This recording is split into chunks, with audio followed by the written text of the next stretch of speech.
Right, morning all. I'm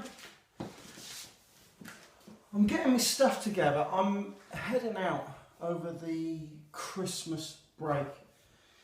So I think I'm going to get out for a two-nighter. That's the best Christmas present I can get, I can assure you. But what I'm going to talk about at the moment is fire kits. What do you take out with you to start fire? I mean, are you a traditionalist? Do you like to test your skills against nature? I mean, you guys have seen me out in the woods just taking a knife and a ferro rod and starting a fire. Not the easiest thing to do, especially in damp pine woods.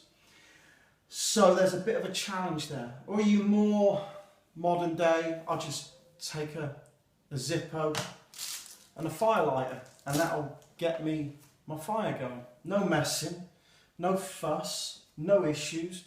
Or do you just take gas? Just use a gas stove, nice and clean. No mess, no fuss.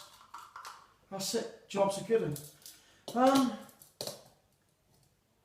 I use everything. I suppose it just depends on my mood, whether or not I want to test my skills or whether or not I just want to get set up, get a brew on really quickly and yeah, get something in me.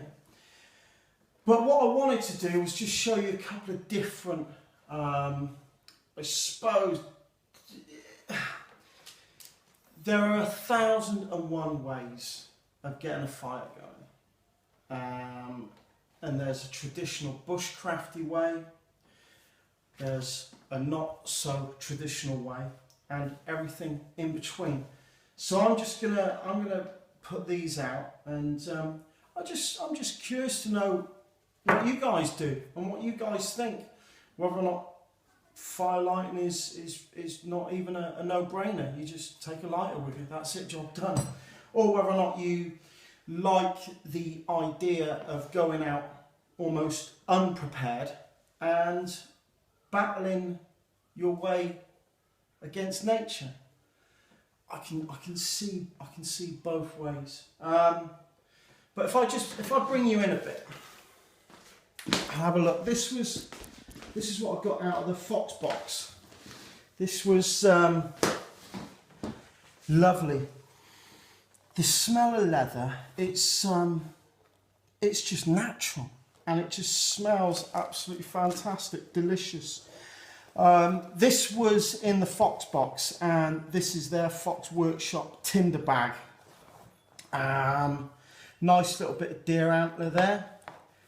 And these sell at £13 for that, so that's an absolute bargain, I reckon. So I've got a few bits and pieces in here. Now, if I was to go out for an evening knowing that this was the only thing that I had to get fire going, I would be making a conscious decision of looking around, looking at my surroundings and finding some dry tinder, putting it inside my jacket or in between my layers just to dry it so it's nice and bone dry. I'll be looking for a bit of silver birch, just anything that's gonna help me to get that fire going. If I was in a pine wood, obviously the resin is a great fire starter, but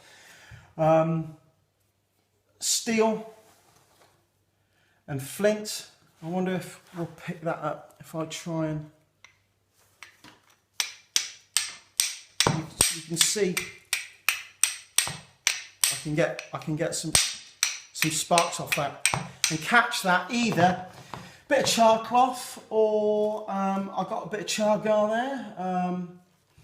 Yeah, very dry. And then in the bottom here, I've got some. Oh, if you could smell that, fatwood. Love fatwood.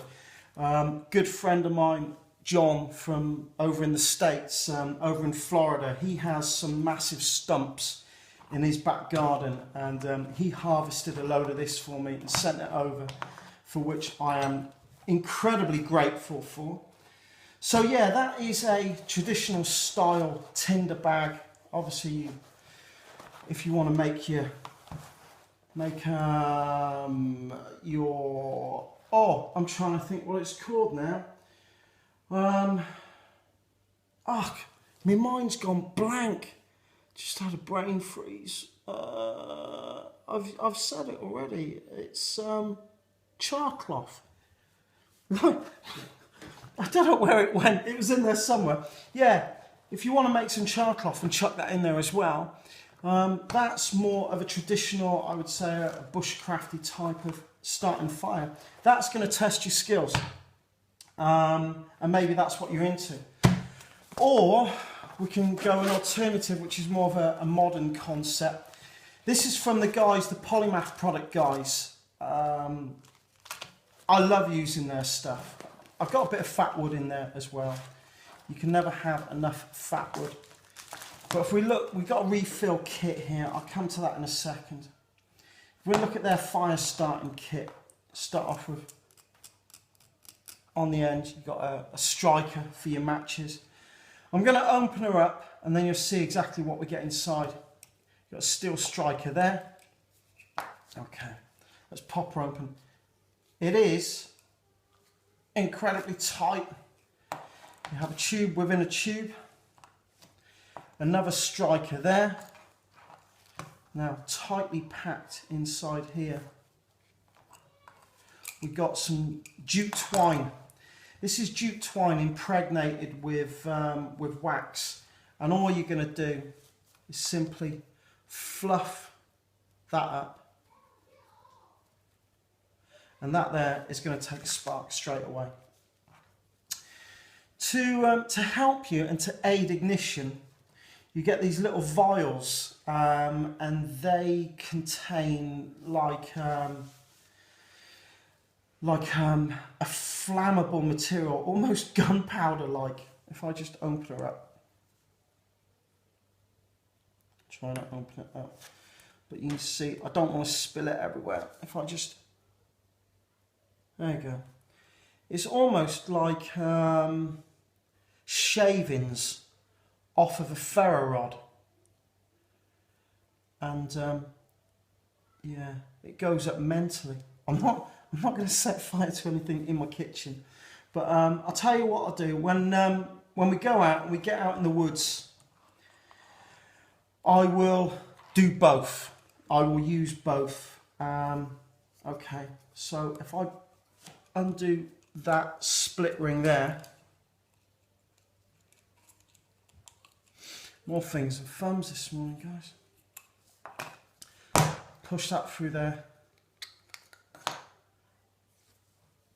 Have a lovely fresh ferro rod there, along with a striker. There